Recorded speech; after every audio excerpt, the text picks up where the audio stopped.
Dear friends, welcome to another episode of Military Operations.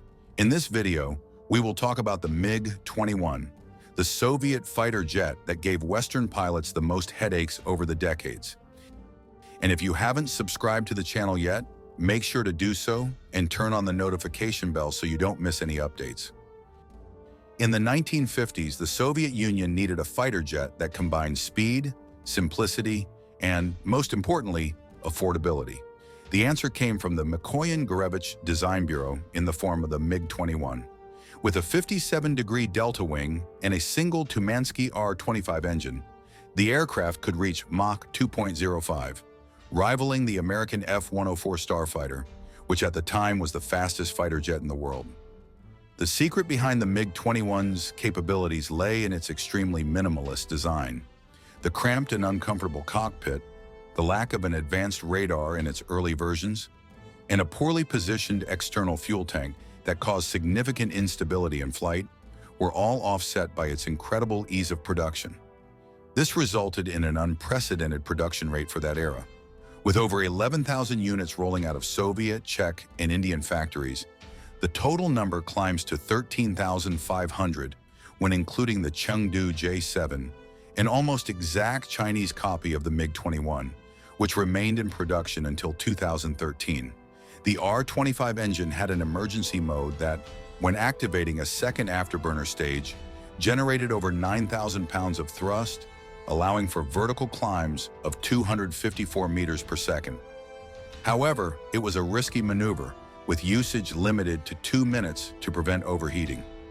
Indian pilots referred to this as the diamond mode due to the series of bright sparks that appeared in the exhaust. In Vietnam, the MiG-21 entered combat in 1966, replacing the outdated MiG-17s.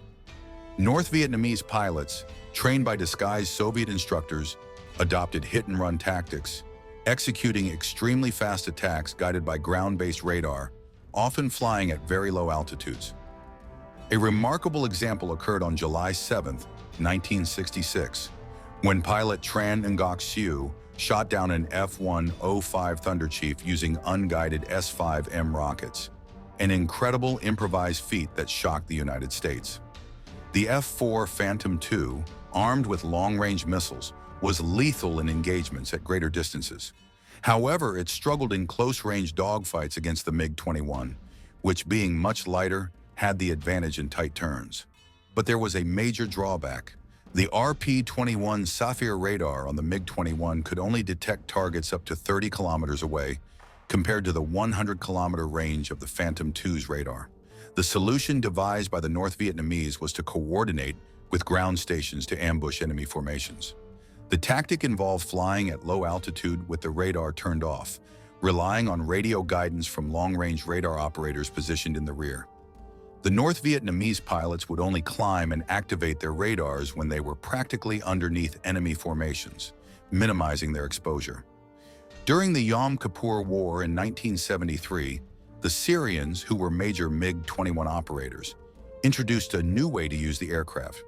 Pilot Mohammed Mansour, flying a MiG-21 MF, executed what would later become known as the Cobra maneuver. The Cobra maneuver involves a sudden drastic reduction in speed, forcing the enemy aircraft to overshoot, allowing the pilot to position themselves behind the opponent in an ideal firing position. This technique, later associated with the Su-27, reportedly earned Mansour at least 2 aerial victories against the Israelis, according to some sources.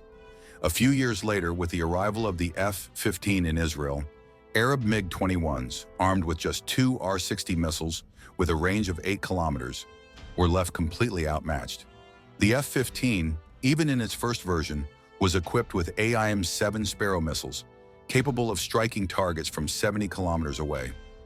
The difference was overwhelming, giving F-15 fighters a massive advantage in medium and long-range combat.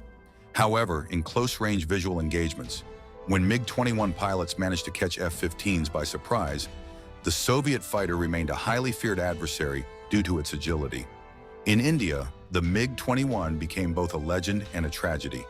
During the 1971 war, the Soviet jet proved its worth on December the 17th when it shot down a Pakistani F-104 in the first ever supersonic dogfight in South Asia. However, decades later, the nickname Flying Coffin emerged. Of the 840 MiG-21s operated by India, a staggering 55% were lost in accidents, many due to engine failures or defective replacement parts. According to an Indian pilot, the MiG-21's engine would swallow birds as if they were stones. Then, there would be a loud bang, and everything was over. In Africa, the MiG-21 became a tool for aerial guerrilla warfare, particularly in Angola, where Cuban pilots engaged South African Mirage F-1 fighters. On November 6, 1981, Lieutenant Johan Hanken shot down a MiG-21 using 30mm cannons, marking South Africa's first aerial victory in decades.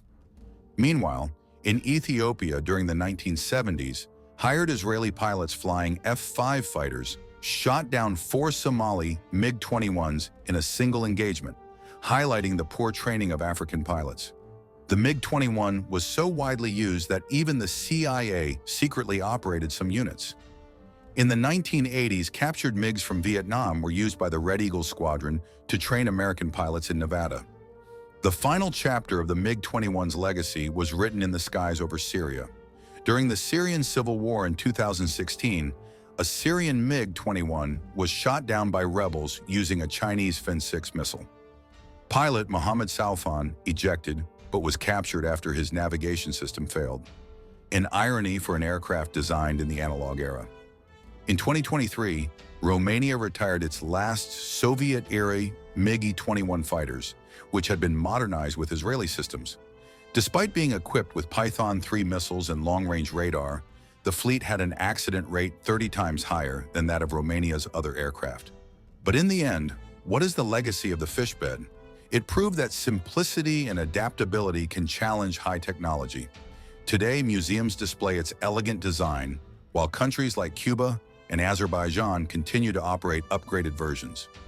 A testament to the fact that even a 1950s aircraft can evolve and adapt. The MiG-21 wasn't just a fighter jet, it was a phenomenon that crossed borders, ideologies, and generations. A story forged in iron, fire, and sheer improvisation. And if you haven't subscribed to the channel yet, make sure to do so and turn on the notification bell so you don't miss any updates.